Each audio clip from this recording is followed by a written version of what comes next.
was kind of ended abruptly when Kane was having major issues. What ended up happening? He was having major issues. He was having issues with Major.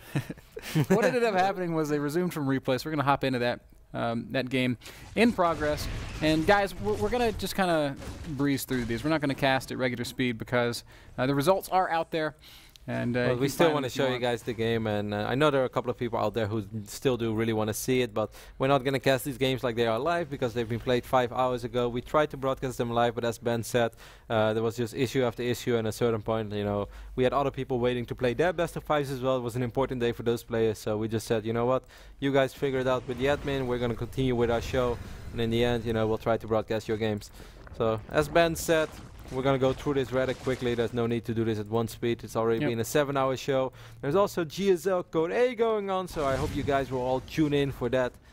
You guys will recall that Kane opened this up very aggressively with a 2-base Muta build, and Major, here's the instance where we had to leave the game. And Major able to capitalize on this, spotting the Spire. Kane put it in a really rough spot. Last time the Spire died. I think Major was kind of pissed right now. He's like, man, that Spire was dead.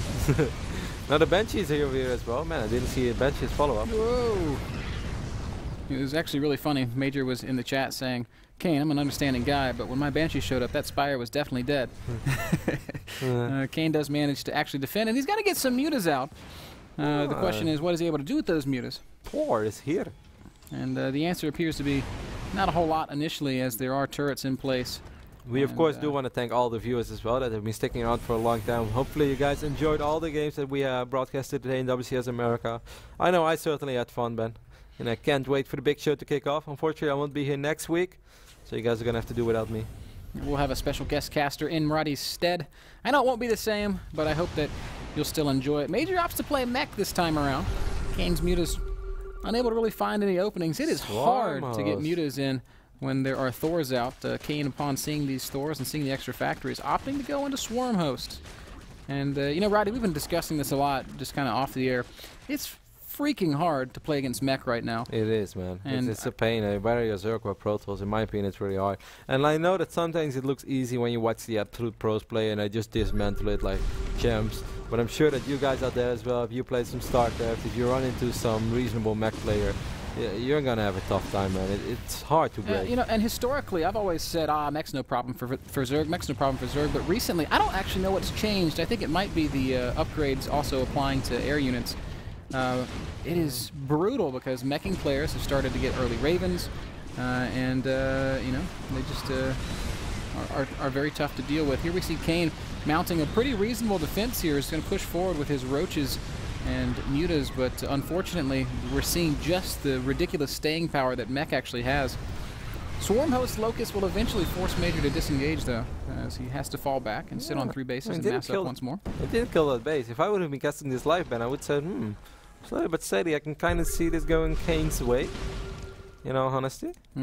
With the Swarm host, he's going to be able to stabilize on 4 bases, he's going to have a good economy. He's remaking Mutas again now. I must say that I find that a questionable decision. But the Banshees are going to find an opening, and with Cloak, they're able to get in and kill a small handful of drones, and this of course slows Major down pretty slows Kane down pretty substantially. So many drones falling to these Banshees, 13 drone kills in total before the Mutas are able to deal with it.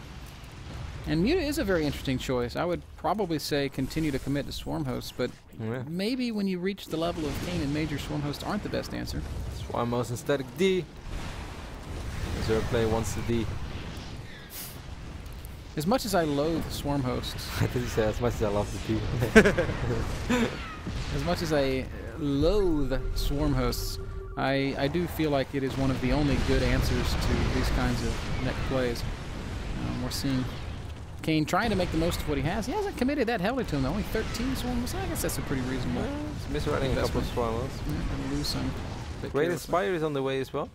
To be honest, I'm kind of surprised, because often when I see Zerg get in this position, Ben, it's kind of hard on this map to take a 5th. I do understand that. But normally I would say like, I can see it going Zerg's way. You know, it's just a matter of time before Infested Brooklyn shows up.